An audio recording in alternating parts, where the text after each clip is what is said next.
¿Qué les parece si avanzamos un poquito en la exposición? Vamos a continuar entonces. Este es el caso que ya vimos, ¿cierto?, de John Money y con todo este experimento que hizo con estos gemelos, con uno de los gemelos en particular, y que finalmente terminó con, como vimos recién hace un momento atrás, con el suicidio de ambos, uno a los 38 años y su gemelo también. Este otro personaje que también aparece dentro de la ciencia, entre paréntesis, era el amigo de Hugh Hefner, de Playboy, exactamente, el creador de Playboy. Eran amigos. Y este hombre hizo una cantidad de experimentos increíbles, experimentos que nunca se conocieron porque los archivos se guardaron y están, en realidad, nadie los quiere dar a conocer. Este hombre hizo experimentos con niños para ver cómo reaccionaban los niños ante una violación, por ejemplo. Él se llamó Alfred Kinsey y vivió entre los años 1894 y 1956.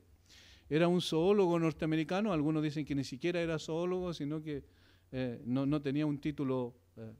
Sin embargo, él dijo lo siguiente, y yo quiero que vean cómo esto lo dijo hace tanto tiempo y en el día de hoy es una realidad lamentable.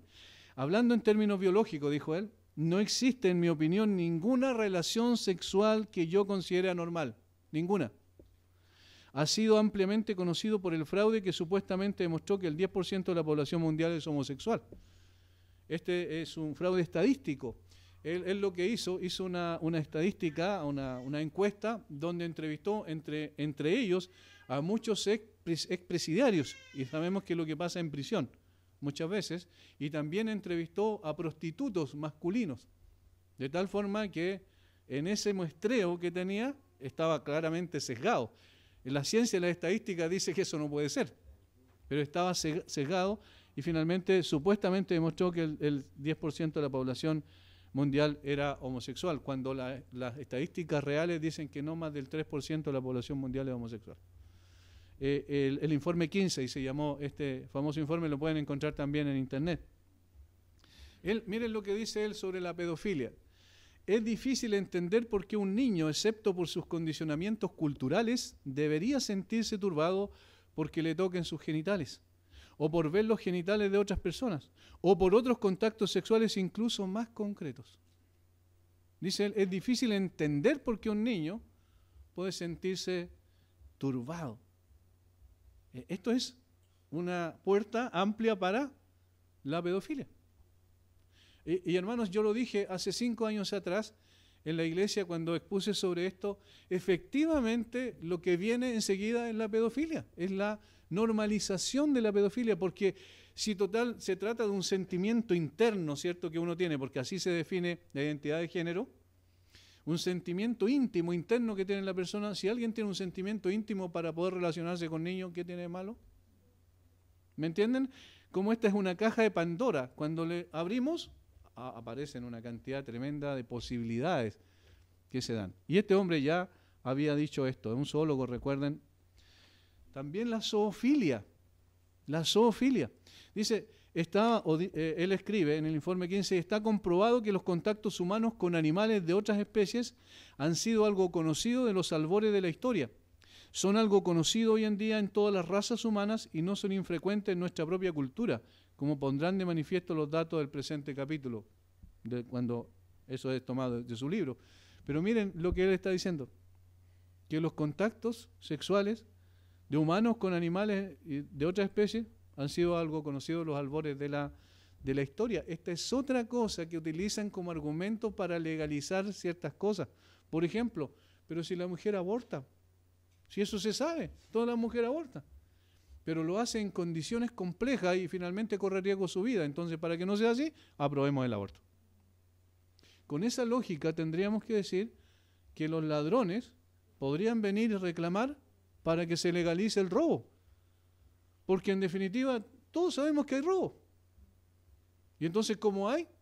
Y los ladrones pueden sufrir porque alguien les puede disparar. ¿Cierto? Claro. O los ladrones pueden quedar inválidos porque alguien les dispara, porque alguien les pega o porque alguien los encuentra robando. Entonces, para que no ocurra eso, legalicemos el robo. Eso es absurdo. Eso no tiene sentido, es irracional, es ilógico. Y cuando uno coloca estos ejemplos, dicen, pero esa es una cosa que nada que ver con esto. Pero no es la misma lógica que se utiliza. Y él dice que está comprobado que los contactos humanos con animales de otra especie han sido algo conocido de los albores de la historia. Entonces, si ha sido así, hagámoslo. Pero sabemos que eso se llama bestialismo, ¿cierto? Y en la Biblia claramente está condenado, en el Antiguo Testamento.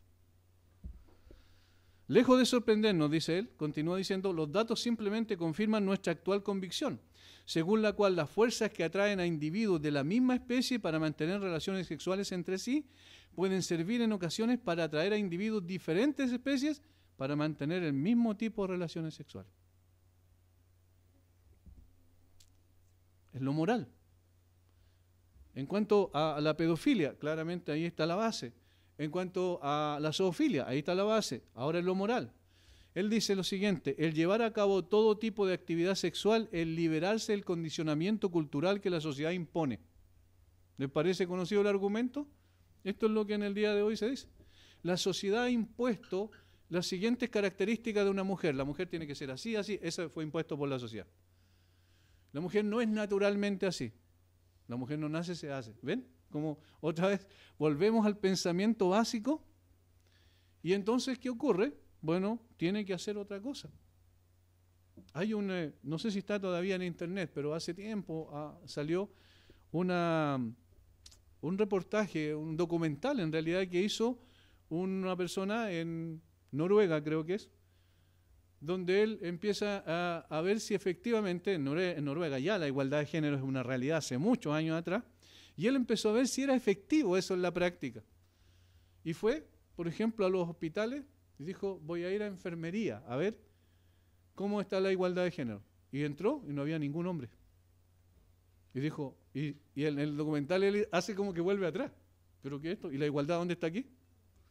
Entonces le pregunta a alguien y le dice, no, lo que pasa es que nosotros las mujeres tenemos somos más relacionales en ese sentido, tenemos una característica más de cercanía y de afecto con las personas, y por eso tenemos esta profesión.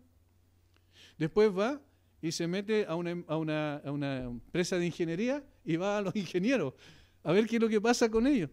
¿Dónde están las mujeres ahí? Y se encuentra con que la mayoría de los que habían ahí eran hombres. Dice, pero ¿y por qué aquí no hay mujeres? No, lo que pasa es que nosotros los varones tenemos esta... ¿Entienden? O sea, es lógico que nosotros nacimos, incluso como dije, con nuestro material genético que nos inclina a ser diferentes. Un niño en los juegos es más violento. Una niña no es más recatada. Entonces, ¿eso qué es lo que es? ¿Es una imposición cultural? Absurdo, no tiene sentido. Pero eso nos han hecho creer. Y miren la base aquí. Dice, deben liberarse del condicionamiento cultural que la sociedad impone y que lleva a hacer distinciones entre lo que está bien o lo que está mal. Esos son los conceptos morales. Entonces, ¿no hay nada bueno ni nada malo?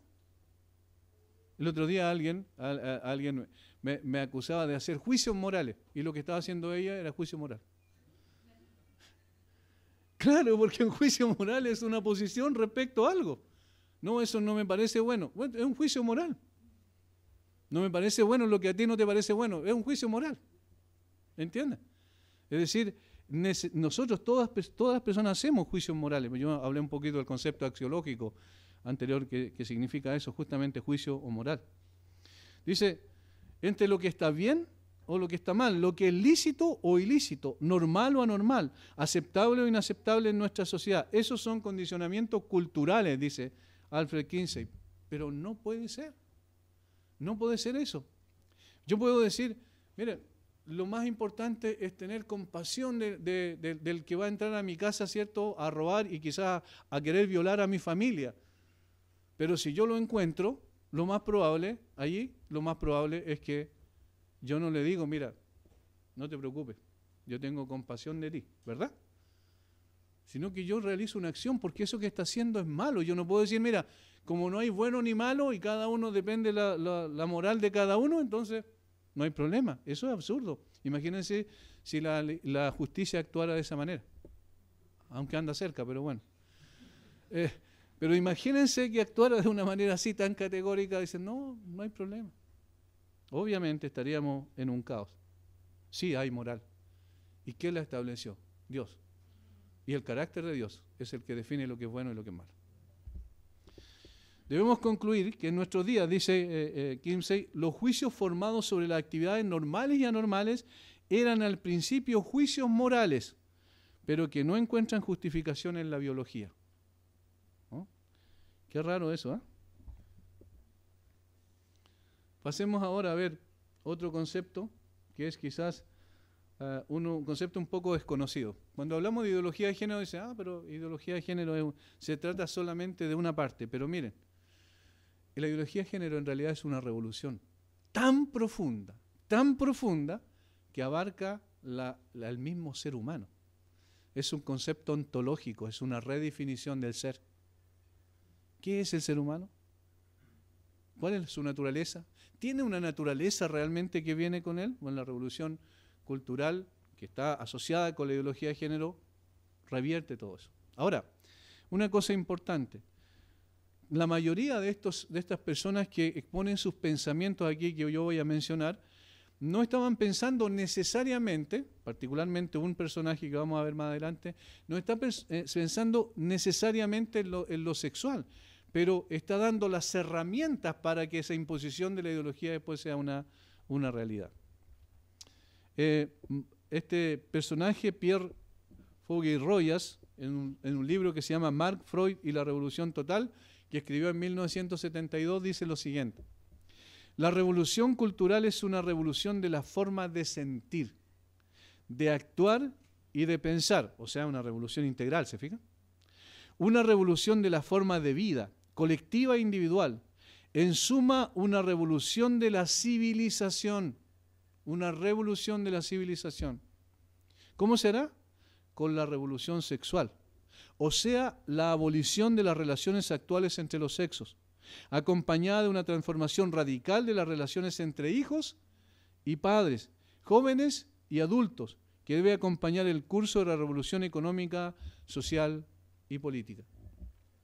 Noten, por favor, la diferencia que hace la revolución cultural primero y luego la revolución económica, social y política.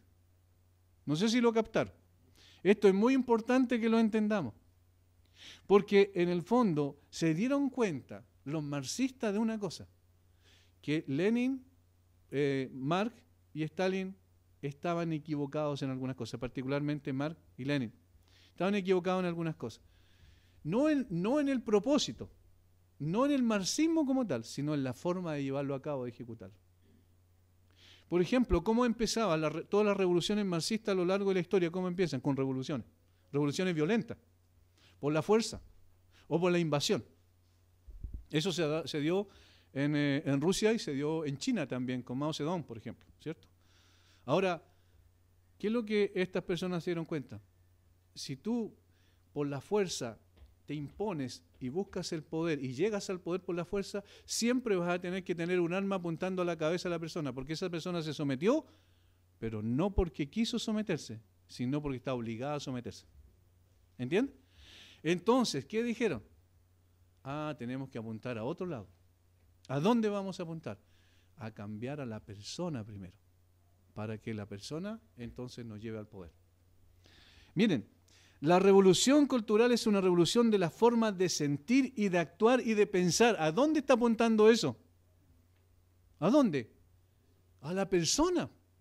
A un cambio esencial en la persona. Qué interesante como el diablo copia lo que la Biblia establece.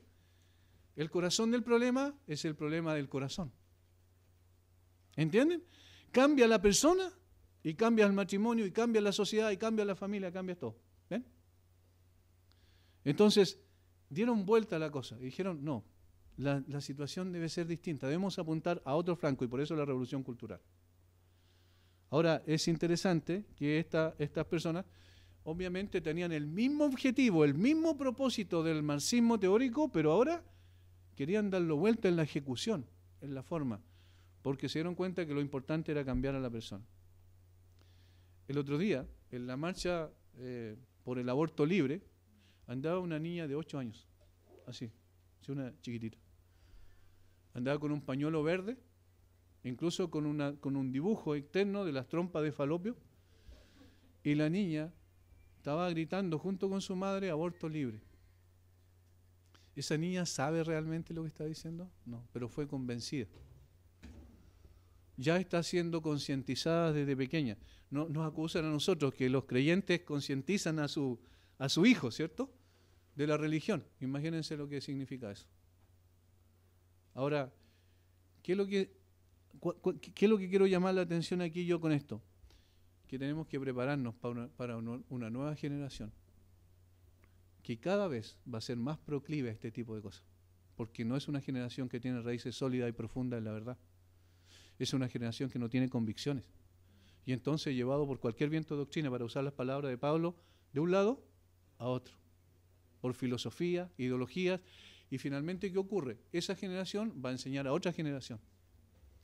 En Chile, en estos momentos, el aumento sustancial que ha tenido en los últimos 20 años el ateísmo es increíble. Ustedes ni siquiera se imaginan. En 20 años atrás era 8%, ahora está en el 20%, hasta incluso algunos dicen hasta el 25%. En los colegios no se acepta bajo ninguna circunstancia que se hable de cristianismo. No, ojalá ni el término decirlo. Hay un profesor de mis hijos que dice, en realidad, que no le gusta hablar de antes y después de Cristo. Es decir, porque no quieren ni siquiera reconocer el hecho histórico de Jesús. Quieren destruir el concepto de cristianismo de la mente de las personas. Y entonces, ahí está la revolución cultural. Como decía el hermano Juan hace un momento, no nos damos ni cuenta. Ya hay una reingeniería social, un lavado de cerebro a nivel mundial, masivo. Es un problema grave a lo que estamos enfrentando. Andrés Pascal Allende, ex dirigente del MIR. ¿Alguien sabe? Los jóvenes quizás no saben qué era el MIR. Movimiento Izquierda Revolucionario se llamó, ¿cierto? En un tiempo. Dice él, estamos hablando no solo de un cambio político, ojo con eso, es también de forma de vida. Miren cómo coinciden estos, ni se conocieron. Pero miren cómo coinciden. También de forma de vida, un cambio civilizatorio. Ese es un cambio más radical y más profundo que el que nunca nosotros nos planteamos antes. Es un cambio revolucionario de la manera de pensar. Hermanos, cuando ganan nuestra mente ya no hay nada que hacer. ¿Dónde se da la batalla? La batalla se da en la mente. No os conforméis a este siglo, sino que, ¿cierto?, debemos ser transformados por medio de la renovación de vuestra mente. Allí está la esencia. Habiendo conocido a Dios, no le glorificaron como a Dios ni le dieron gracias, sino que se envanecieron en sus razonamientos. Y su necio corazón fue entenebrecido, profesándose sabios se hicieron necios. ¿Ven? ¿Dónde está el problema? La batalla es por la mente. Yo les digo una y otra vez a los hermanos en la iglesia, a los chicos jóvenes, la batalla es por la mente. Cuidado cuando te están metiendo, inoculando pensamientos que tienen que ver, nada que ver con el Señor, que quieren oscurecer la realidad de que hay un Creador y que hay un Dios delante del cual un día tenemos que dar cuenta, aunque ellos se burlen y se rían. Otra persona, Herbert Marcuse, que también le llaman como el padre de la revolución sexual. Miren lo que él dijo. Se acabaron la idea tradicional de revolución, que es lo que expliqué recién yo, y la estrategia tradicional de revolución. Lo que debemos emprender es una especie de difusa y dispersa desintegración del sistema. ¿Cuál era, cómo estaba establecido el sistema? ¿En base a qué pensamiento, a qué cosmovisión? Durante casi 2000 años, la judeo-cristiana. Eran las bases las que sustentaban la civilización. Por ejemplo, el respeto a la vida humana, ¿de dónde viene? Si el hombre, por ejemplo, viene por evolución, no hay ningún respeto a la vida humana. Pero si es creación especial de Dios, tiene una dignidad inherente. ¿De dónde viene eso? De las Escrituras. Entonces hay que destruir este sistema, dice Herbert Marcuse, en La sociedad carnívora, le llama a su libro en 1969, página 45, ahí está la cita literal. ¿Se dan cuenta hacia dónde está apunta todo esto? Por eso es tan grave, por eso no se trata simplemente de una cuestión sexual, se trata de una transformación total, absoluta. Si ustedes conversan con los chicos, no sé, de 11, 12, 13 años, se van a dar cuenta que ellos tienen conceptos absolutamente distintos a lo que a nosotros nos parece normal y lógico, y racional. Están imbuidos por la propaganda, más adelante vamos a ver eso. Están concientizados por los medios masivos de comunicación. Y ahora vamos a entrar, y con esto te voy a terminar esta mañana, vamos a entrar a conocer a esta persona. Esta persona no tiene nada que ver con lo que es la revolución sexual, ¿cierto? Con lo sexual, con la ideología de género, pero saben, en su pensamiento se plasma la estrategia. Y eso lo entendieron. Yo quiero primeramente decir cómo llegué a Antonio Gramsci en el estudio que hice.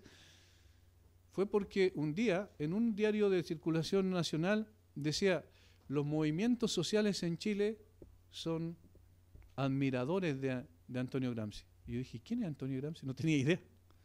Y eso me llamó la atención y empecé a investigar un poquito más.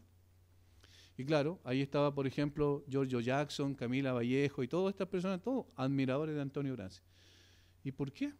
Y claro, este es Antonio Gramsci. Vamos a ver, qué interesante, cómo en el fondo utilizan la estrategia de Antonio Gramsci. Fue un filósofo y político italiano, encarcelado en 1926 y condenado a 20 años de cárcel. Lugar en que escribió los llamados cuadernos de la cárcel. Fueron un montón de escritos pequeños de ensayos que él escribió, donde plasmó su filosofía. Y las otras se llamaron cartas de la cárcel, que es donde él intercambiaba cartas con sus familiares, pero donde también plasmaba su pensamiento. El pensamiento, obviamente, revolucionario, porque él era marxista. La estrategia para llegar al poder, ese era el pensamiento de él. La estrategia, ¿cómo? ¿De qué manera? Él analizó todas las revoluciones que existieron desde la Revolución Francesa en adelante. Y él se dio cuenta de lo que yo mencioné anteriormente, que lo importante no es llegar al poder, lo importante es transformar la cultura. Y la cultura me va a llevar al poder cuando sea transformada. Esa es la estrategia. Ahora, él dividió su pensamiento de la siguiente manera. Me refiero a su pensamiento para hablar sobre la sociedad, por ejemplo, para mostrar cómo era el ambiente, la forma en que se debía abordar. Él dividió en sociedad civil y sociedad política. La sociedad se divide en dos, dijo, sociedad civil, sociedad política. Ahora, ¿qué es lo que es la sociedad civil? Es el conjunto de organismos privados, dijo él, que ejercen la hegemonía. Esa palabra es muy interesante. Hegemonía, ¿qué significa? En otras palabras, cosmovisión, es decir, el pensamiento que predomina en la sociedad. ¿Cuál era? Otra vez, el pensamiento judeo-cristiano. Es el conjunto de organismos privados que ejercen la hegemonía, que predominan dentro de la sociedad.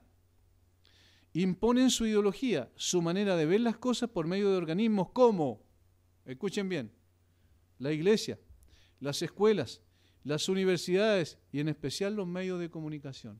Atención con estos elementos. La iglesia, las escuelas, las universidades y en especial los medios de comunicación. Forma parte de la superestructura ideada por Marx, pero Marx decía que la superestructura era económica y que allí debía apuntarse. Él dice no. Él dice hay que apuntar a la parte cultural, a los organismos que establecen el pensamiento, porque en definitiva el que tiene, vamos a decir así, el control del pensamiento tiene el control de todo.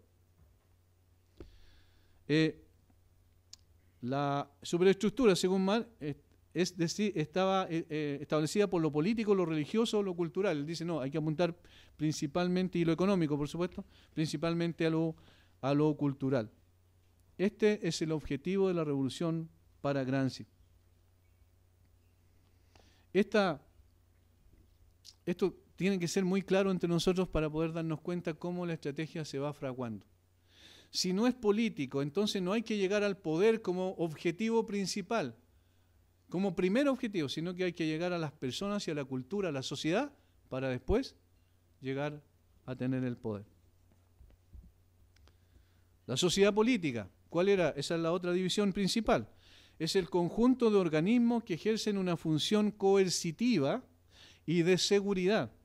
Son los que permiten el dominio directo en lo político, jurídico y militar. O sea, lo que nosotros llamamos Estado, ¿cierto? Esta es la que tiene el dominio y el poder, pero no es la más importante para Gramsci. Pero sí lo fue para Marx, sí lo fue para Stalin, sí lo fue para Lenin, sí lo fue para Mao Zedong, entre otros personajes. ¿Por qué era tan importante esto para ellos? Porque ellos pensaban que había que tener el poder para someter al resto e implantar finalmente el totalitarismo. Ahora, para estas personas, o para Gramsci, perdón, es al revés. Hay primeramente que ganar la cultura. Y eso es lo que decía un poco el hermano Juan delante, muy importante, como, hermanos, los creyentes dentro de las iglesias ni siquiera se dan cuenta cuando han sido influenciados muy fuertemente por la cultura. ¿Por qué en la iglesia ahora nosotros sabemos cuál es el concepto bíblico de la mujer, ¿cierto? Y cuál es el lugar de la mujer, cuál es el lugar del varón, porque la Biblia es clara en ese sentido. Pero ¿qué ha pasado? Han empezado a llegar muchas personas diciendo que ¿por qué no? Eso es discriminación si la mujer no predica, eso es discriminación si la mujer no hace esto y no hace esto otro. Eso es, cuando una persona llega así, con ese concepto es porque ha sido influenciada culturalmente, no bíblicamente. Y es triste, pero hay personas que su carácter está siendo más moldeado por la cultura que por la escritura. Eso es peligroso. Entonces, sociedad civil, sociedad política. ¿Dónde está el foco? ¿Dónde tenemos que apuntar? Sociedad civil. Gramsci considera que la prensa, las escuelas, universidades y en especial los medios de comunicación, otra vez vamos por lo mismo, ¿se fijan? Son los que forman las ideas de la mayor parte de la gente. Por ello, es fundamental controlarlos para cambiar la forma de pensar de la gente a favor de la revolución. ¿Están entendiendo cuál es la estrategia? Miren, es fundamental controlarlos. ¿Controlar qué cosa? La prensa o los medios de comunicación, las escuelas, las universidades, y él también dijo la iglesia. ¿Por qué apuntaba a la iglesia? Ahora, el contexto en el cual él escribió, para él la iglesia era la iglesia católica porque él era italiano. Pero él dijo, la iglesia en realidad es asombrosa porque ha permanecido durante casi 2000 años enseñando las mismas cosas y manteniendo a la gente convencida de que eso es verdad. Y él dijo, tenemos que imitar a la iglesia. Pero para imitar a la iglesia tenemos que sacar a la iglesia y entonces meter nuestro propio pensamiento. En otras palabras, estoy parafraseando, pero eso es en definitiva lo que había de fondo. La forma de lograr la revolución para Gramsci. Primero dice, hay que apuntar a los intelectuales, y él le da es interesante el nombre que le da, los intelectuales orgánicos, lo divide en dos, y el intelectual práctico. El intelectual orgánico, ¿quién es? Es el que en definitiva lleva el pensamiento o gana a los intelectuales en las universidades, a los teóricos, a las personas más influyentes. La reforma para lograr el éxito de la revolución debe ser primero intelectual y moral. Fíjense, intelectual y moral. Comenzar por la superestructura, lograr cambiar el sentido común, las ideas que la gente mantiene, o cosmovisión, como le llamaríamos, de la mayoría de la población. Hay que cambiar el sentido común, la cosmovisión imperante. Stalin dijo, las palabras son balas y los escritores son los ingenieros de las almas. Miren la segunda frase. Los escritores son los ingenieros de las almas. Algunos dicen, ¿qué va a pasar si lee este libro? No pasa nada. La gente no se da cuenta que allí está plasmado un pensamiento, una filosofía, y también está plasmado un propósito. Hay un objetivo detrás de eso. De ahí la idea entonces de ganar a los intelectuales. Estos son los que cambiarán la forma de pensar de la gente común, las masas, y con ello dominarlos para aceptar la revolución. ¿Cómo se gana? ¿Dónde particularmente apuntó en principio esta revolución cultural? A las universidades. Porque ¿de dónde vienen los profesionales? De las universidades. Yo sé que hay algunos que son profesores aquí. En las facultades de humanistas de las universidades, ahí es donde más fuerte se da eso, ¿cierto? Y hay que tener, cuando alguien estudia esto, hay que tener muchas convicciones bíblicas, un creyente me refiero, para no ceder ante la presión. Los intelectuales orgánicos, entonces, son aquellos que están llamados precisamente a cambiar la forma de pensar de la gente. Y el intelectual, el otro intelectual, ¿cierto?, que es el práctico. Dice, no solo hay que ser teórico, dice Gramsci, es decir, en las universidades, sino que tiene que haber otro intelectual también metido en la cultura. No desde arriba, desde la cátedra, sino alguien que está entre el pueblo. Y esos intelectuales son los intelectuales prácticos, aquellos que van a, en definitiva, desarrollar la revolución cultural en medio de la cultura. Por eso es que para ellos es tan importante, por ejemplo, entrar al plano de lo, vamos a decirlo así, al plano de las organizaciones comunitarias, de las juntas de vecinos. Ganar los, ¿cómo se llama? Las elecciones en las universidades, porque allí tienen el papel, ¿cierto? Digamos, el poder para poder influenciar mucho más en términos de su ideología. En el día de hoy, yo sé que algunos están mirando la hora porque van a partir a Temuco luego. En el día de hoy, en el día de hoy, ¿cierto? El club más importante de Chile, aunque no les guste a alguno. Deportes Temuco. Pero en el día de hoy, Colo-Colo, Club Social y Deportivo Colo-Colo, está tomado por el marxismo. Quizás lo que estoy diciendo parece fuerte, pero el presidente del Club Social y Deportivo es miembro del Partido Comunista. Y cuando uno lo escucha, es escuchar a un retórico de la revolución. ¿Por qué? Porque los lugares donde hay más tribuna en términos de popularidad. ¿Por qué? Porque obviamente allí pueden influenciar a más gente. Véanlo nomás, síganlo nomás y se van a dar cuenta de lo que estoy diciendo. Yo soy colocolino, ¿eh? Pero me duele decir esto. Pero, ¿van notando cuál es la estrategia? ¿A dónde apunta la cultura? La cultura es la que tiene que ser tomada primeramente. La batalla ahora. Hay que librar batallas en cada uno de los mecanismos que son capaces de transmitir ideas. Obviamente, ahí está el foco, ¿cierto? Ya sabemos. Pero ahora, ¿qué hay que hacer? Hay que ganar batallas en los mecanismos que son capaces de transmitir ideas. Hay que conquistarlos, dice Gramsci. Las escuelas, universidades, los medios de comunicación y la iglesia. Hay que conquistarlos. Ahora, las escuelas, los medios de comunicación ya están conquistados. Es increíble la forma en que transmiten los mismos titulares de las noticias. Ya vienen con un sesgo. No sé si han notado eso.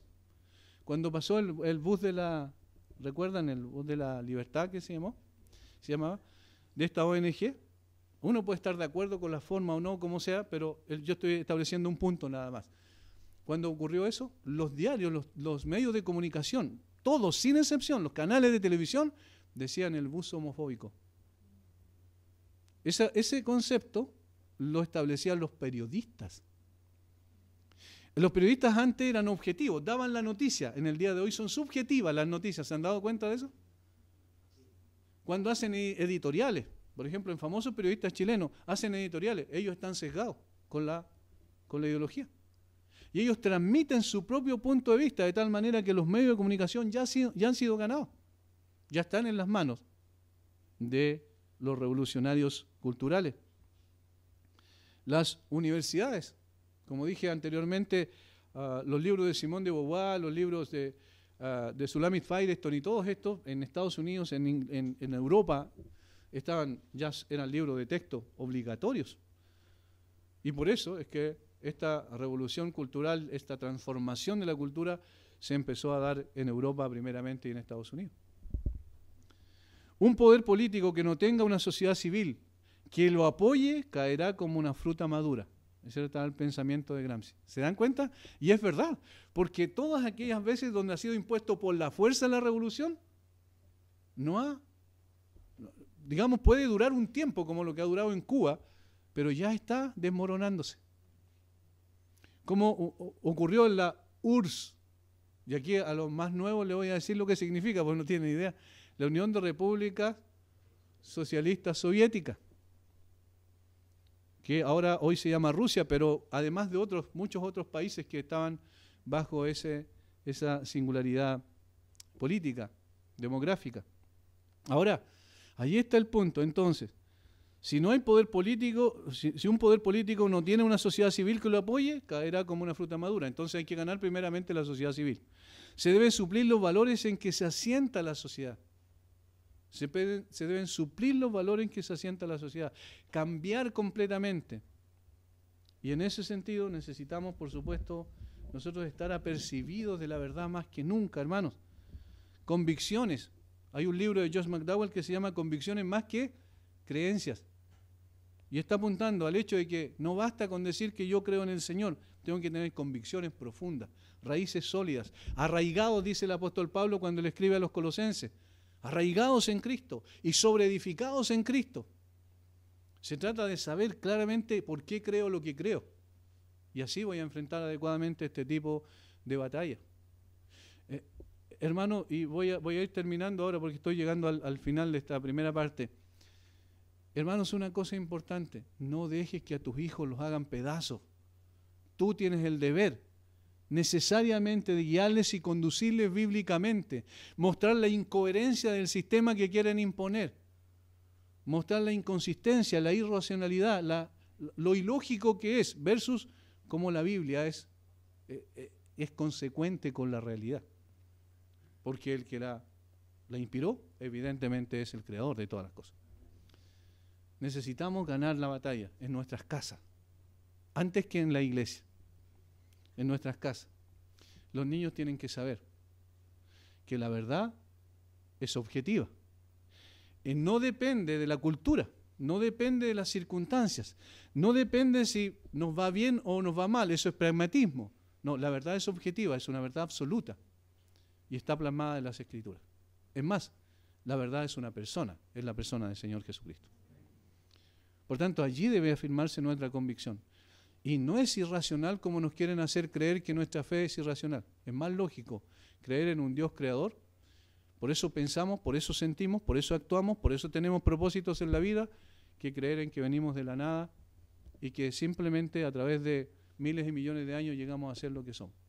Porque en lugar de evolución lo que nosotros vemos es involución. Es una vuelta atrás. Que el hombre, por ejemplo, que el ser humano no tenga afecto natural en el día de hoy, cada vez menos respeto por la vida, es una involución, no es evolución. Por eso necesitamos afirmar nuestras convicciones profundas en la Escritura. No se cansen de escuchar la palabra, por favor.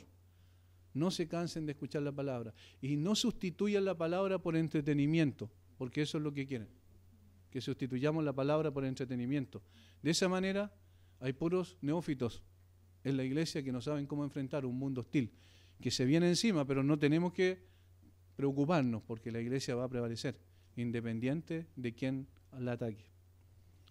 La gente que dice que nosotros creemos, yo he escuchado esto ya repetidamente, el labio de personas ateas, por supuesto, en Chile, de algunos líderes políticos, que creemos dicen ellos, en un fantasma porque nunca se ha visto a Dios. Esas personas no tienen idea de lo que están diciendo. Y un día tendrán que dar cuenta delante de Dios. Ahora, nosotros esperamos que un día también el Señor, en su gracia, en su misericordia, pueda cambiar sus corazones.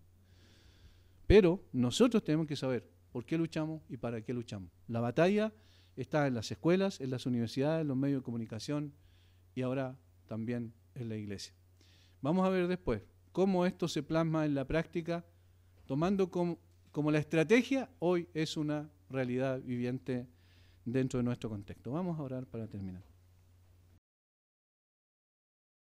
Sí, es verdad, muchas gracias hermano Hans, ha sido una tremenda bendición. Yo siempre digo, esto nació en el corazón de Dios porque no fue un invento nuestro. En una ocasión tuve la oportunidad de estar participando en la iglesia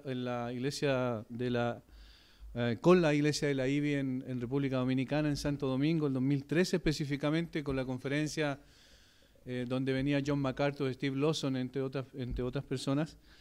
Y la verdad es que allí nació la posibilidad, la idea de poder hacer algo en Chile también, y el Señor nos abrió las puertas, no teníamos nada, dijimos vamos a hacer algo, no teníamos ni un peso, teníamos solamente la idea y el pastor Miguel Núñez accedió gentilmente a poder también ayudarnos en ese sentido, y gracias, uno de los instrumentos que ha usado Dios también para que esto sea factible ha sido precisamente Él.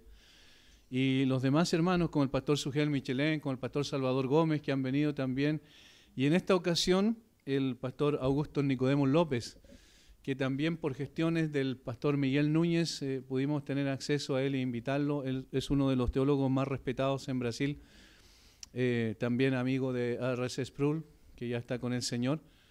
Y la verdad es que ha sido una bendición poder tener la posibilidad de tener nuevamente este año la 4ª conferencia Caminamos por una senda marcada. Este año va a tratar sobre el tema que es sobre nuestra identidad. ¿Quiénes somos los creyentes? Por eso se llama siervos. No en el sentido de que está enfocada exclusivamente a quienes lideran, sino está enfocada a todos cristianos para que podamos redescubrir bíblicamente nuestra identidad. No somos señores, ninguno, somos siervos. Y esa identidad debe caracterizar nuestra forma de vivir también y cómo hemos de hacer la voluntad de Dios. El Señor Jesucristo es el siervo de Jehová, ¿cierto? En el Antiguo Testamento el profeta Isaías menciona 4 textos o 4 profecías referentes al siervo de Jehová y todas hablan obviamente del Señor Jesucristo. Son profecías mesiánicas.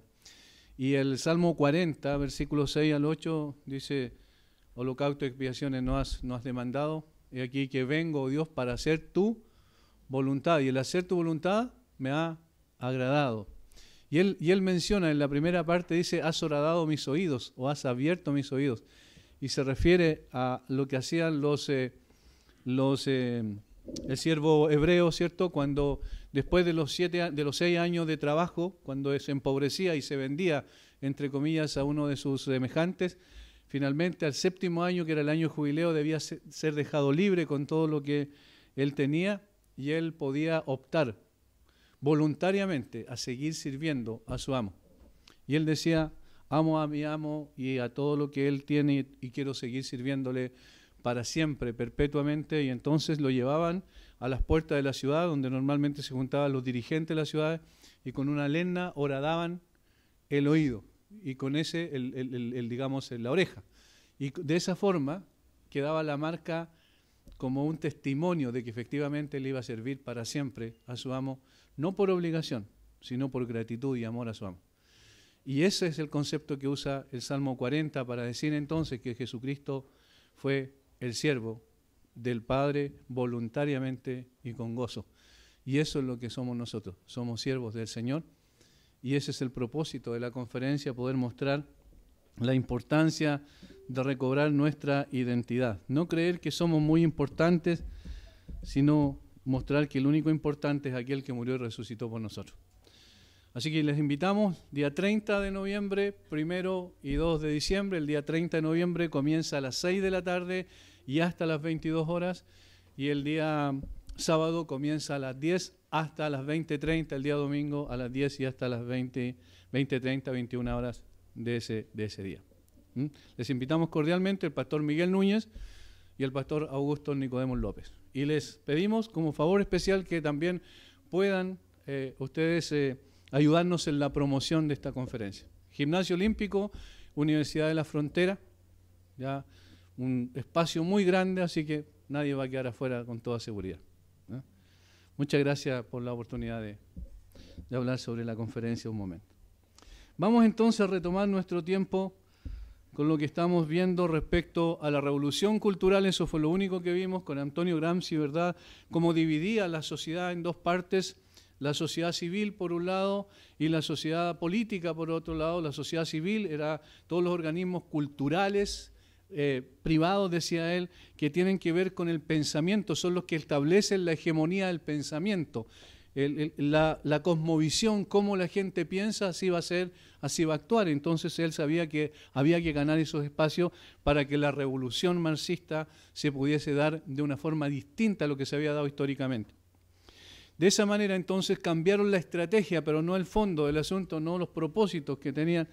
Y esto, como yo dije al principio, no es que Gramsci estaba pensando en la ideología de género, sino que la ideología de género toma eso, también de Gramsci, como toma de Sartre, como toma de Simone de Beauvoir, del existencialismo, como toma del marxismo, de los teóricos del marxismo, para finalmente establecer este movimiento mundial que se está imponiendo con tanta fuerza en el último tiempo.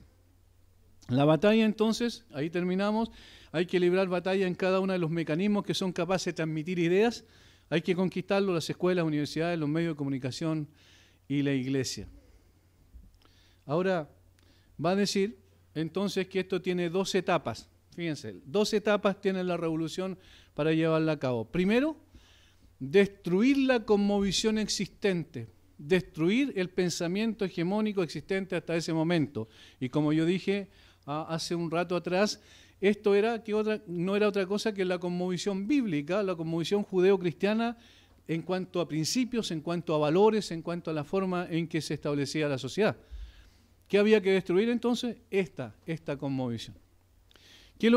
¿Cómo había que hacerlo? ¿De qué manera se destruía el pensamiento que hasta el momento guiaba a la sociedad y permeaba todas las áreas de la sociedad?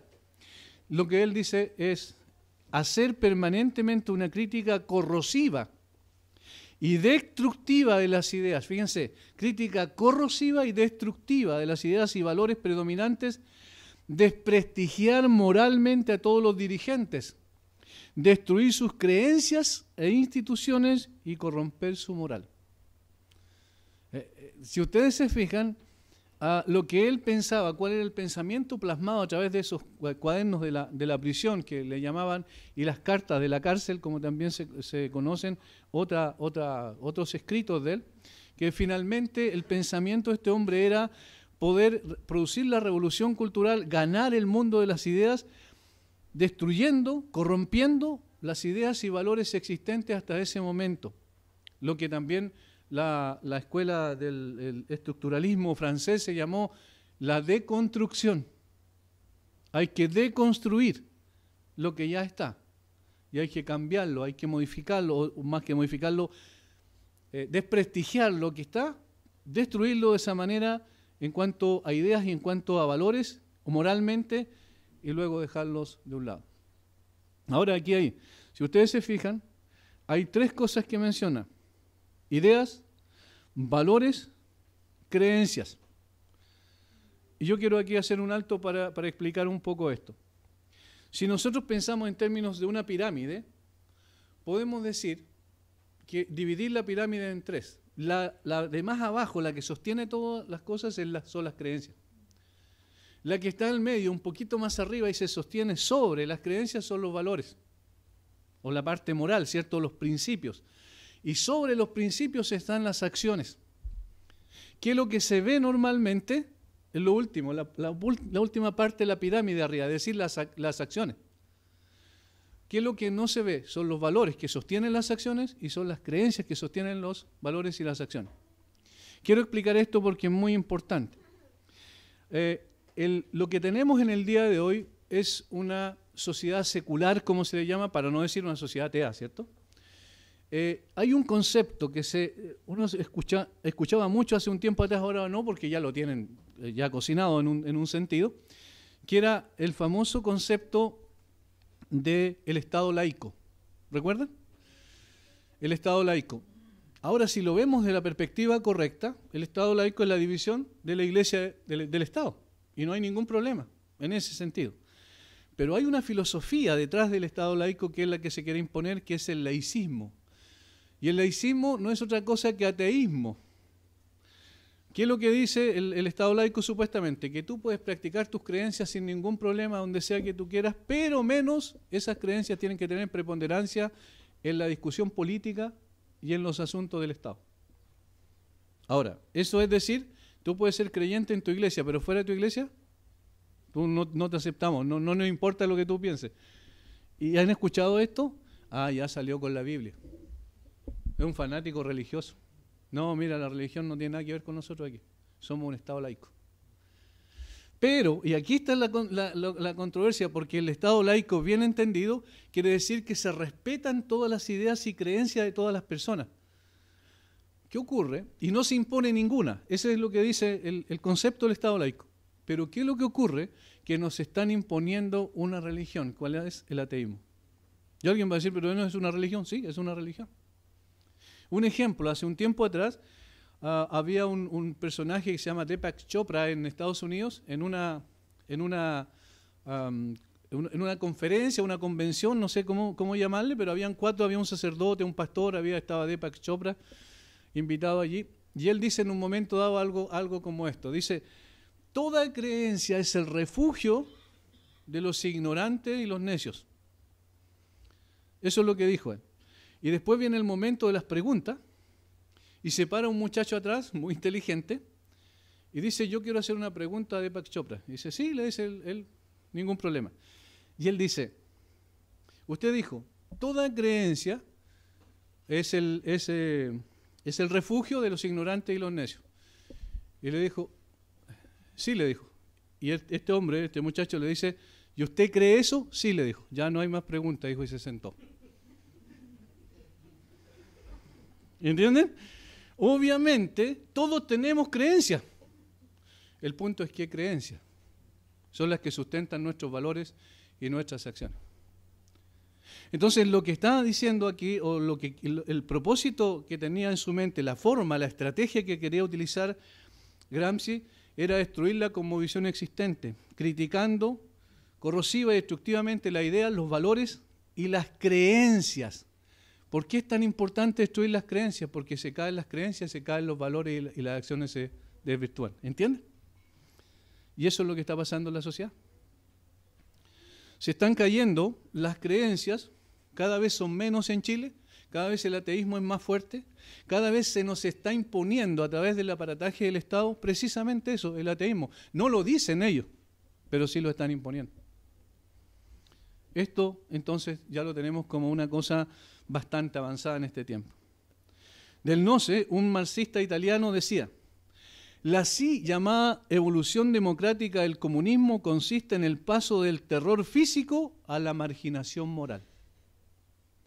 O sea, ya no va a haber terror físico por la revolución sangrienta, sino marginación moral.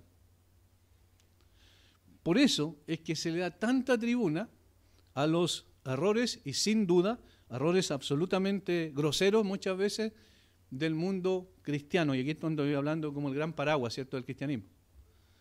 Porque destruir el cristianismo es uno de los propósitos esenciales, porque una de las barreras más grandes que tiene la ideología de género es el cristianismo, y particularmente el cristianismo bíblico.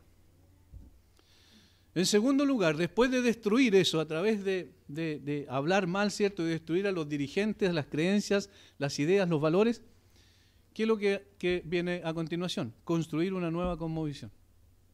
Deconstruir para construir. Vamos a decir en términos más simples, echar abajo todo para poder construir algo nuevo. A la vez que se destruyen las ideas y valores tradicionales, es el momento destructivo, se debe introducir nuevas ideas, es decir, las revolucionarias. Establecer un nuevo sentido común, una nueva cosmovisión en la sociedad. Usar el método de repetir la misma idea miles de veces para que aparezca como verdad, aunque no lo sea. Esta es la metodología. Todos saben que el lavado de cerebro se produce por eso. Cuando se repite una idea, y ojalá una idea muy, muy fragmentada, una idea muy pequeña, que no necesite mucho análisis y mucha reflexión, pero se repite tan incansablemente que finalmente se asume como una verdad. Por ejemplo, que la mujer es la víctima y el hombre es el victimario.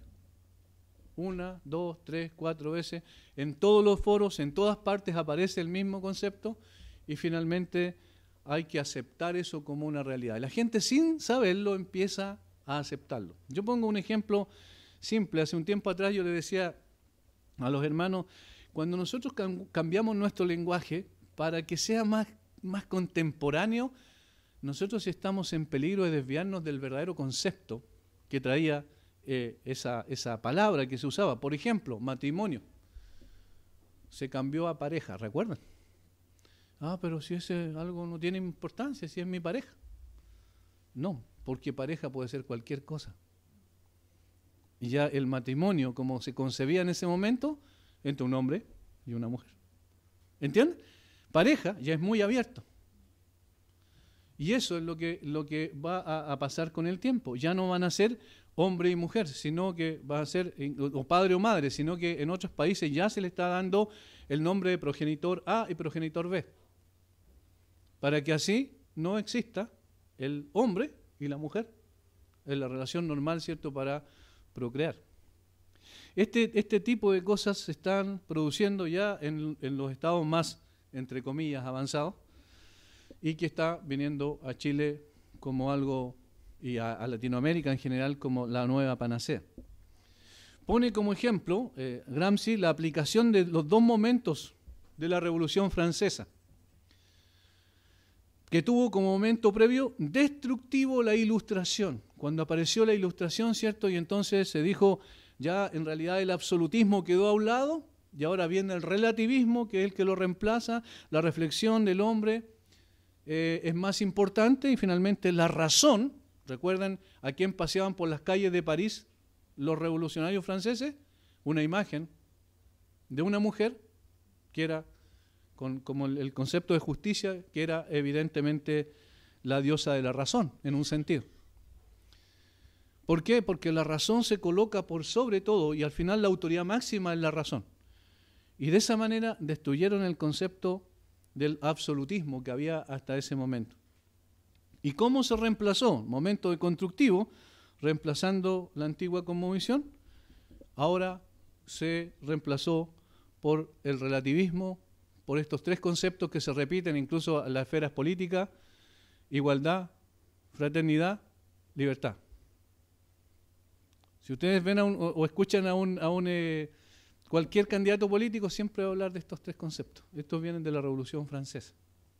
Ahora, igualdad según una perspectiva reduccionista. Fraternidad desde el punto de vista de una perspectiva reduccionista otra vez, es decir, desde el punto de vista de la revolución, de cómo se debe producir. Entonces, estas dos cosas son muy importantes, la forma en que él quería que se enfocara todo, y él no vio plasmado eso, porque de hecho murió antes de salir de la cárcel, murió en la cárcel. Sin embargo, son los elementos que toma la ideología de género y el feminismo radical para finalmente ya llevar a cabo lo que en el día de hoy estamos viendo. Y en tercer lugar, esto es lo que él planteaba: la superación del cristianismo. Considera al cristianismo como el peor de los enemigos. Para Gramsci, la religión es la utopía más grande existente en la tierra. Utopía es un sueño irrealizable, ¿cierto?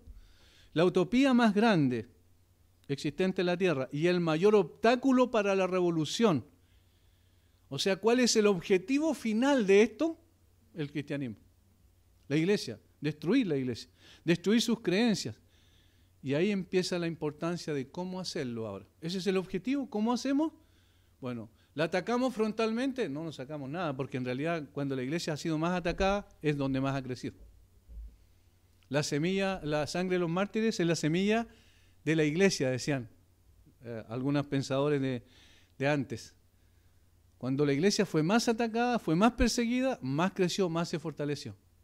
Entonces hay otra forma, hay que infiltrarla desde adentro. Y esa es quizás la forma más fuerte. Recuerden que lo que hizo el Señor con algunos que quisieron desde dentro empezar a desviar la iglesia, llamados Ananías y Zafira, a través de sus mentiras, ¿recuerdan? ¿Qué es lo que hizo el Señor? ¿Por qué fue tan drástico? Uno se pregunta. En el nacimiento de la iglesia, Hechos capítulo 5. Porque evidentemente el problema estaba dentro de la iglesia y necesitaba ser corregido.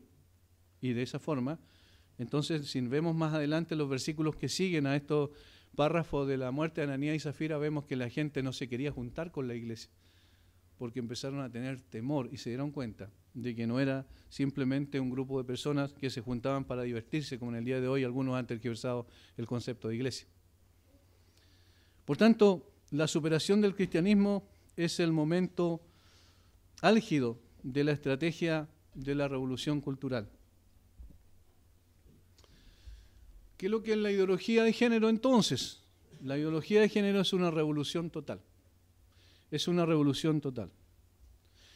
El periodista, ensayista y profesor de filosofía brasileño Olavo de Carvalho dijo lo siguiente: filosofías como el marxismo, el positivismo, el pragmatismo, la escuela analítica, el nietzscheanismo, referido a los seguidores de Nietzsche, ¿cierto?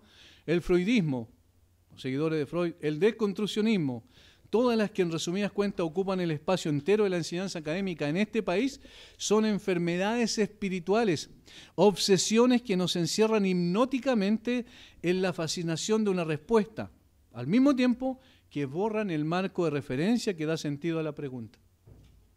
Lo que él está diciendo en síntesis es que en realidad el problema grave es que todos estos movimientos y filosofías son problemas o son enfermedades espirituales, obsesiones que hipnotizan a la gente. Quieren dar respuesta a las interrogantes más importantes del hombre, pero lo hacen borrando el marco de referencia de la pregunta. Esto es lo que son todo este tipo de movimientos.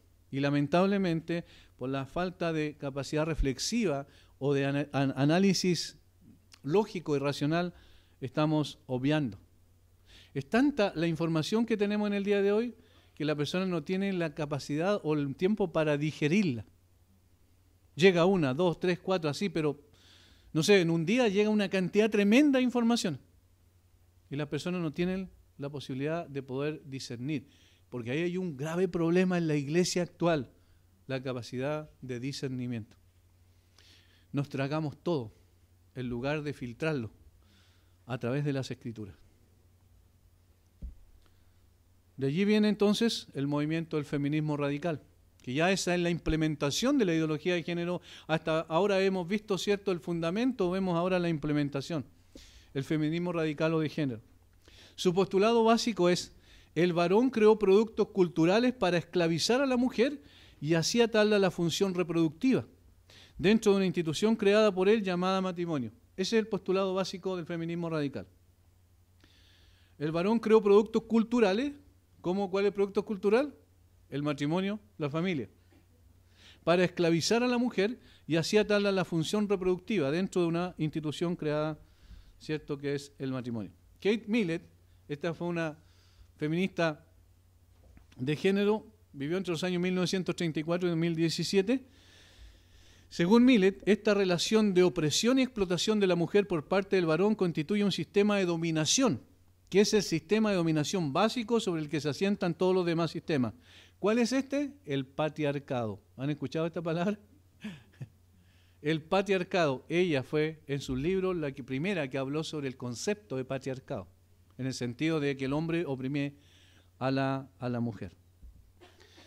La mujer, dijo ella, está universalmente oprimida y explotada por el hombre y lo ha estado siempre desde los comienzos de la historia. Fíjense el absolutismo con el que habla.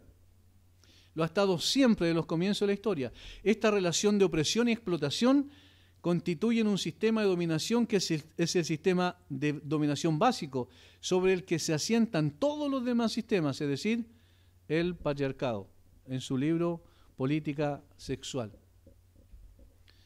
Dentro de la doctrina del patriarcado se afirma que la heterosexualidad no es una realidad natural, sino socialmente construida, de forma que es impuesta a las mujeres a través de fuerzas estructurales controladas por los hombres. Por tanto, la heterosexualidad es el dispositivo del poder actual para controlar a las mujeres y es por consiguiente una institución política, una ideología, una construcción social. La heterosexualidad. De hecho, como bien creo que Joel escribió un día en redes sociales, la heterosexualidad no existe. Tampoco la homosexualidad. Existen las relaciones normales. ¿Y qué quiero decir con eso? El concepto de heterosexualidad también fue creado. Porque no es necesario. ¿Pero para qué fue creado? Para tener la homosexualidad. el pensamiento dialéctico de Hegel. Tesis, antítesis. Si hay heterosexualidad, hay homosexualidad. ¿Entienden? Entonces, ¿qué es lo que dice aquí? Que la heterosexualidad es el dispositivo del poder para controlar a las mujeres. O sea, no es normal, no es natural. Y sabemos que, otra vez, si no fuera natural, no habrían personas en el mundo. Así de simple. Shulamit Firestone, que la mencionamos hace un rato atrás, 1945-2012, vivió entre estos años, dice ella, ¿cómo liberar a la mujer de esta opresión que la ha tenido sujeta bajo el dominio del hombre a lo largo de la historia? La clave, por cierto, está en la liberación de la maternidad, es decir, en el control por parte de la mujer de los medios de reproducción, con la consiguiente abolición de la familia fundada en relaciones biológicas. ¿Estamos viendo hacia dónde va el ataque? Con la consiguiente abolición de la familia fundada en relaciones biológicas. Ellos aborrecen la biología, porque la biología les muestra una y otra vez que están equivocados. Así como para asegurar la eliminación de las clases económicas se requiere la sublevación de la clase dominada, el marxismo, ¿cierto? El proletariado en este caso que se debe rebelar, y a través de una temporaria dictadura su apoderamiento o empoderamiento de los medios de producción. Del mismo modo, para asegurar la eliminación de las clases sexuales, se requiere la sublevación de la clase dominada, las mujeres, y su apoderamiento del control de la reproducción. Es decir, no solo la completa restauración a las mujeres de la propiedad sobre sus propios cuerpos, ¿Por qué repito esto? Porque ¿cuál es el gran argumento? Es mi cuerpo. Yo hago lo que quiero con él. El problema es que el bebé en gestación no es su cuerpo, es una persona distinta, es un ser distinto, que está dentro de su vientre y depende de ella, pero no es su cuerpo. Si fuera su cuerpo, al hacer un aborto moriría ella también. Pero miren lo que dice. La completa restauración a las mujeres de la propiedad sobre sus propios cuerpos, sino también dice temporariamente su apoderamiento del control sobre la fertilidad humana, incluyendo tanto las nuevas tecnologías como todas las instituciones sociales de nacimiento y cuidado de niños. ¿Qué dijo delante el hermano? Nacimiento y cuidado de niños. Ha habido una explosión, literalmente, de construcción de jardines infantiles en Chile. Cada vez más, porque el propósito es inculcarle la ideología de género lo más pronto posible. Entre más pequeño es el niño, más puede absorber este tipo de cosas. Por eso necesitamos tener mucho cuidado, que a veces las cosas que parecen buenas, en una ocasión lo dije yo y a alguien no le gustó, que estaba en la exposición, que dice que era peligroso. Aparentemente es bueno, pero en la realidad no es bueno, porque lo que quieren hacer es lavar el cerebro lo más pronto posible. Y entonces las mamás dejan a sus niños y se van, todo el día. ¿Y qué es lo que les meten ahí? La ideología de género. Y así dice, como la meta final de la revolución socialista era no solo acabar con el privilegio de la clase económica, sino con la distinción misma entre clases económicas, la meta definitiva de la revolución feminista debe ser no solo la eliminación del privilegio masculino, sino la distinción misma o la distinción de sexos misma. Las diferencias genitales entre los seres humanos ya no importarán más culturalmente. Una vuelta a un libre pansexualismo, esa palabra pan significa todo, ¿cierto? Es una palabra en griego. Pansexualismo es todo es sexo. Probablemente reemplazará la hetero, homo, bisexualidad. Por fin la reproducción de la especie hecha por un sexo en beneficio de ambos será reemplazada por la reproducción artificial y la tiranía de la familia biológica será destruida y con ella la psicología del poder. La tiranía de la familia biológica. Creo que es Suecia, no me recuerdo bien, pero un sociólogo hizo un estudio sobre Suecia, uno de los países más ricos del mundo. Supuestamente las personas ahí son súper felices, tienen de todo, tienen dinero pero mucho, en cantidades tremendas, tienen posibilidades todos de estudiar en la carrera que quieran, hay todo lo que uno piensa como un estado de bienestar pero perfecto o bueno, excelente, allí se da. Pero ¿saben lo que ha pasado con el tiempo? Que los ancianos están muriendo solos, porque a los 13 o 14 años o 15 años el chico se va de la casa, le compran un departamento los padres y se va y no vuelve nunca más. Cada uno vive en una esfera de soledad increíble. El sociólogo hacía el análisis. Las personas finalmente se iban a los árboles y hablaban con los árboles.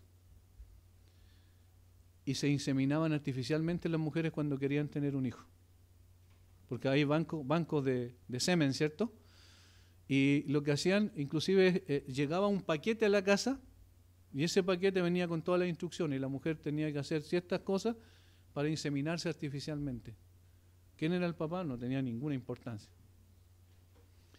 La gente está muriendo sola y está muriendo triste a pesar de tenerlo todo, porque no tiene un propósito trascendente en la vida. Nosotros somos seres trascendentes, nacimos para algo más, no meramente para esta tierra. Pero esto es lo que odia la ideología de género o el feminismo radical. Le llama tiranía a la familia biológica. Dice que debe ser destruida porque allí se destruye la psicología del poder. ¿Cómo se impone? Estimados hermanos y visitas aquí presentes, la ideología de género no es una moda pasajera. Lamentablemente llegó para quedarse e imponerse en todos los niveles de la sociedad. Nuestro país es uno de los países hispanoamericanos donde se está imponiendo con más fuerza y radicalidad. De hecho, el original proyecto sobre identidad de género, hace mucho tiempo atrás cuando se empezó a, digamos, el 2013, cuando llegó al Congreso, en el gobierno de Sebastián Piñera, en el primer gobierno de Sebastián Piñera, digamos, este proyecto, según un jurista, decía que este proyecto era uno de los proyectos más radicales de todos los proyectos de identidad de género del mundo, el de Chile. Ha sufrido una serie de modificaciones, sabemos, ¿cierto?, que se le añaden algo, se quita algo y todo esto, pero sigue siendo uno de los proyectos más radicales. Y miren, es tan complejo esto que todas estas cosas que nosotros escuchamos y se están imponiendo en todos los medios no tienen ninguna base científica, como hemos visto. Los datos objetivos niegan sus postulados. Sin embargo, avanza en forma vertiginosa y no se aprecia cómo se puede frenar. La razón es que obedece a una agenda global. Esto no es una cuestión de acá nomás. Esta es una agenda global. La Organización de Naciones Unidas, a través de todos sus estamentos, está implementando, promoviendo, financiando este tipo de cosas en todas partes del mundo. Antes de que Barack Obama dejara el poder, fue a África, específicamente a una nación africana, porque allí no aceptaban la homosexualidad y menos el matrimonio homosexual. Obama fue a hablar con el presidente exclusivamente para decir que se imponga allí, en ese lugar, digamos, la aceptación de la homosexualidad y la aceptación también del matrimonio homosexual, a lo que un presidente pobre de ese país respondió que nadie le venía a dar órdenes a su país para decir cómo guiar y conducir al país. Volvió Obama de allá, no con su tarea cumplida, pero hizo todo lo posible para la implementación de esto. En el gobierno anterior, en los Estados Unidos, de Barack Obama, es donde más se masificó la ideología de género en Estados Unidos. Ahora, esta es una agenda global, impulsada por organismos internacionales y supranacionales. No tengo ahora el tiempo para explicar cómo en las conferencias para mujeres de 1994 en El Cairo, 1995 en Beijing, se comenzó la implementación de la ideología de género a nivel masivo, mundial, a través de específicamente la segunda conferencia de Beijing de China. Allí se empezaron a hablar de género y todo esto y se empezó a masificar a todas partes del mundo. Por tanto, es muy difícil de poder contrarrestar. Un abogado argentino experto en el tema escribió un libro que se llama El género como herramienta de poder. Dice, Jorge Scala se llama él, se me olvidó colocar el nombre ahí, Jorge Scala se llama él. Les recomiendo, el libro está en internet.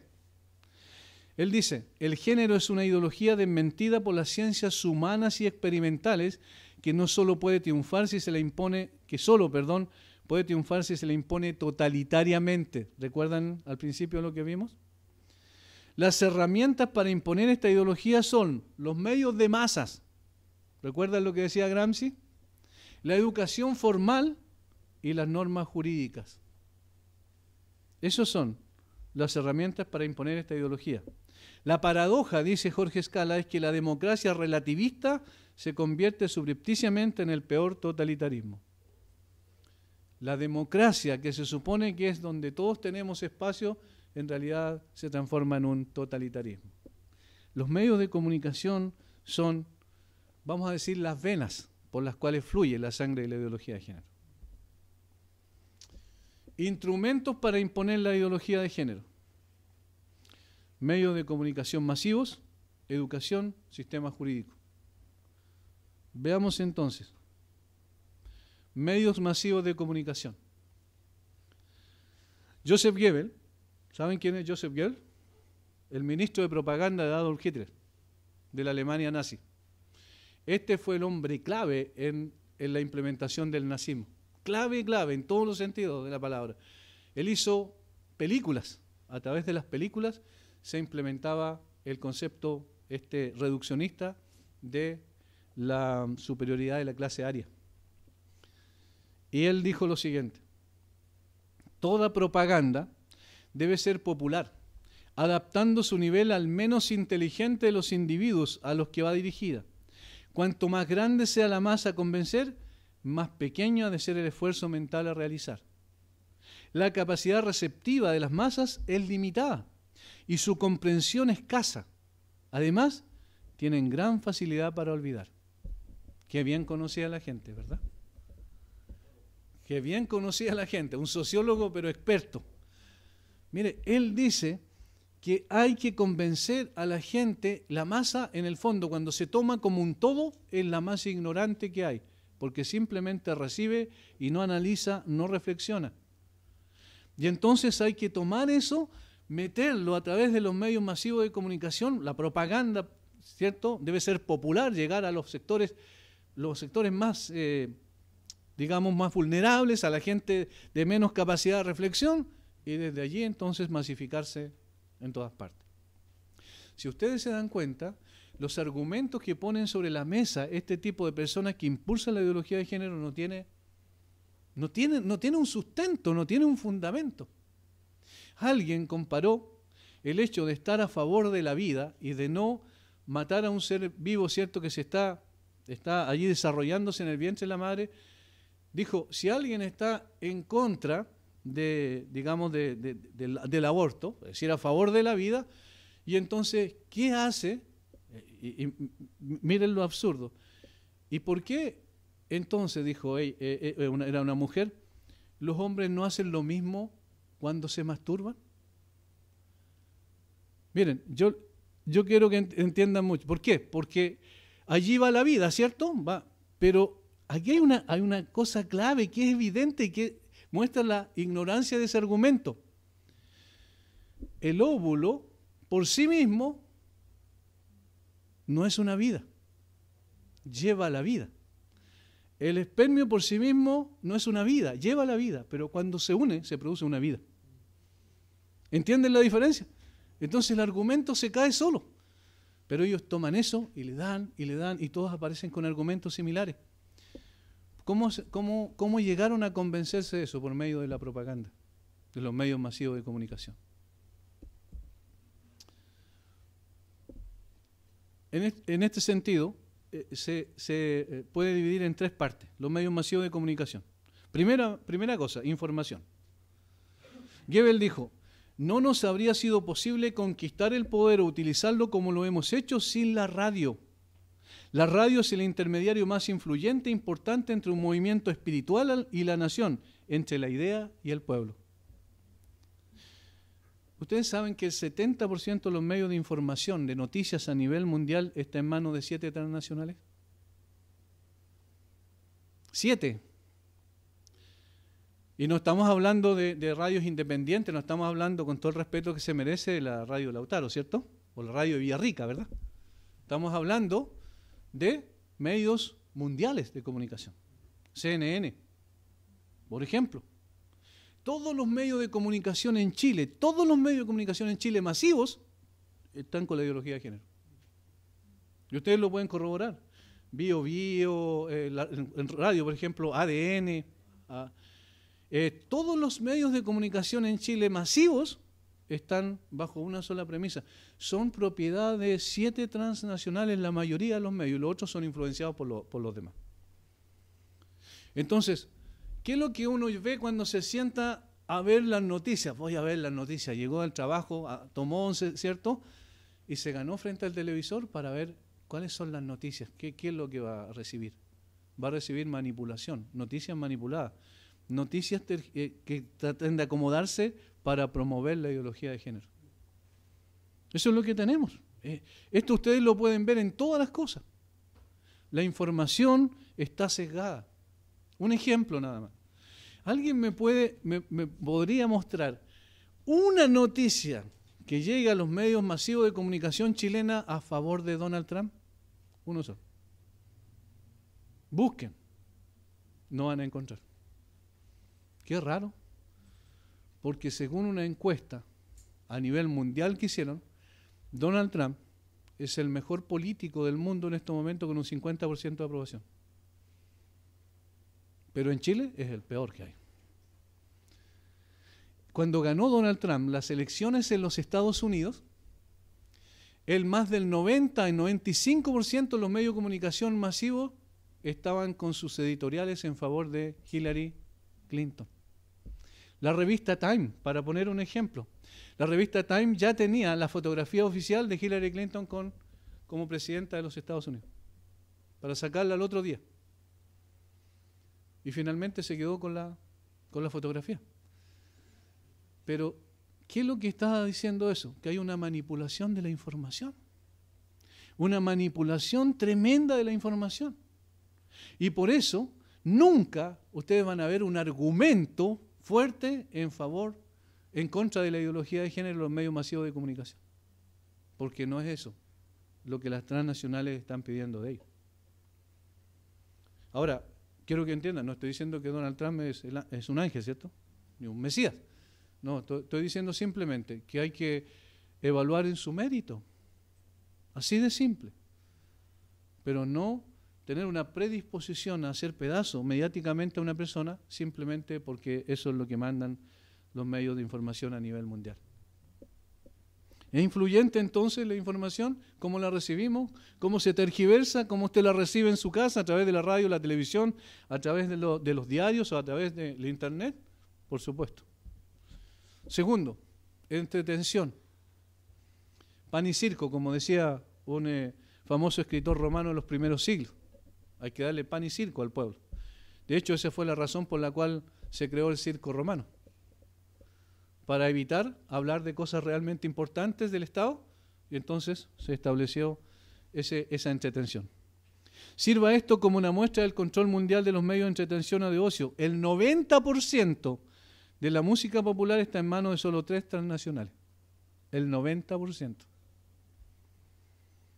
Del mismo modo que las películas y series de televisión. Por eso no piense ingenuamente que va a recibir algo bueno de este tipo de cosas. No, en absoluto. El control de la entretención es un instrumento poderoso para imponer la ideología de género a las masas. Y se está haciendo desde hace mucho tiempo.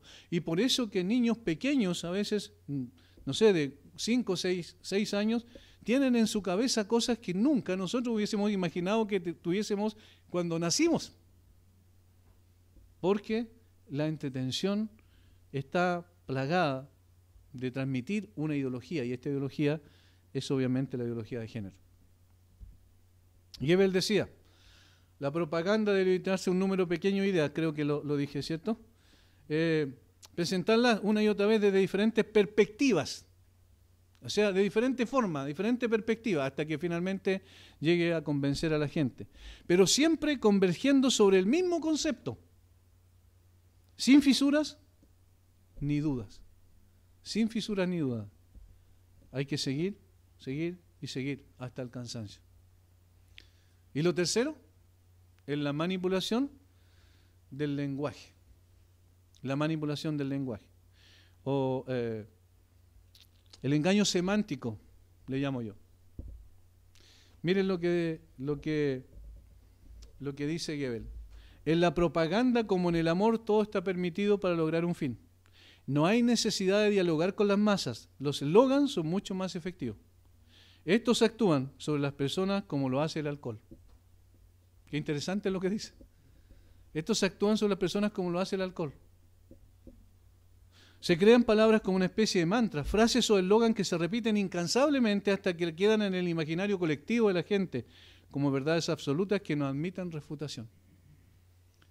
De esa manera entonces se engañan, a veces se vacían de contenidos palabras que antes eran evidentes, eran fáciles de entender. Por ejemplo, matrimonio. Yo no sabía, inmediatamente hasta un niño decía matrimonio, hombre y mujer.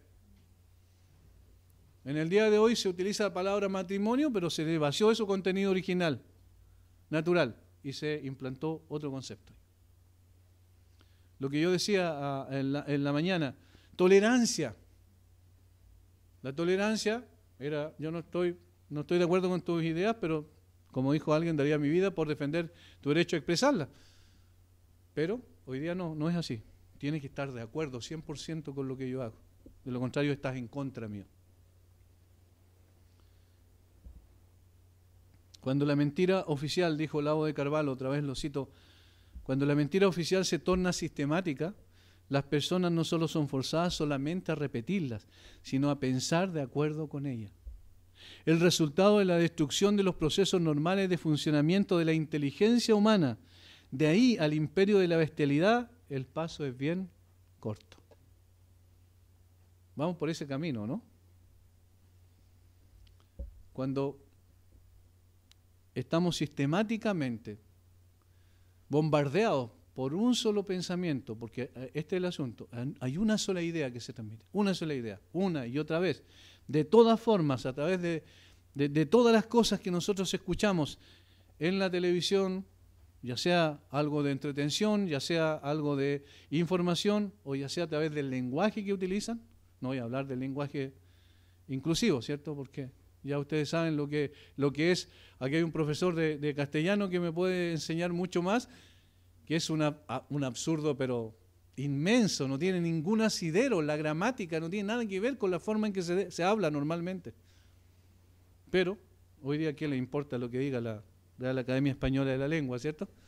De hecho, yo creo que la Real Academia Española de la Lengua después va a incluir eso, porque es tan fuerte este tipo de cosas que está llegando a esos parámetros. Sistema educativo. Vimos primero la comunicación, sistema educativo. En España, el presidente de la época, José Luis Rodríguez Zapatero, creó un plan nacional de educación que se llamó Educación para la Ciudadanía. Lindo el título, ¿cierto? A través del cual se implementó la ideología de género a tal punto que las salas cunas enseñan a los niños a partir de los 3 años mediante ejercicios a tocar los genitales de los otros niños como una experiencia necesaria para desarrollar su sexualidad. En el mismo sentido existe un material que mediante dibujo enseña que hay 4 clases de niños: los niños con pene y con vagina, y las niñas con vagina y con pene. Eso es lo que se enseña en Estados Unidos en los colegios desde la más tierna infancia. Y uno dice, pero esto no es demasiado extremo, aquí a Chile no llega.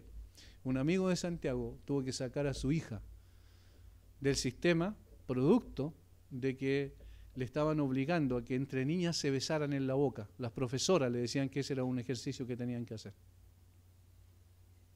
Es decir, estamos frente a algo que parece una bola de nieve grande que se nos viene encima, ¿cierto? El sistema educativo es el lugar donde el que más se usa en realidad para poder pervertir el pensamiento de la gente, producir la revolución esta. Sistema jurídico. A partir del famoso caso de la jueza Karen Atala, ¿recuerdan ese caso? De Temuco, ¿era ella? Que la Corte Suprema de nuestro país falló en favor de su ex marido por la tuición de sus hijas. Sin embargo, ella apeló a la Corte Interamericana de Derechos Humanos, otro instrumento de la ONU. La Corte Interamericana de Derechos Humanos. Lo que finalmente falló a su favor. Y dentro del fallo obligó al Estado chileno a pedir disculpas públicas por discriminar a esta jueza por su orientación sexual, porque es lesbiana, además de indemnizar con una alta suma de dinero a esta persona y obligar a implementar en todo el sistema judicial chileno la ideología de género. Ahora, eso no se sabe, eso no va a aparecer en ninguna noticia, Pero yo conozco abogados que saben que efectivamente se empezó a implementar paso a paso, paulatinamente, la ideología de género. Y por eso los fallos en el día de hoy va a ser difícil que favorezcan a quienes no están de acuerdo con la ideología de género.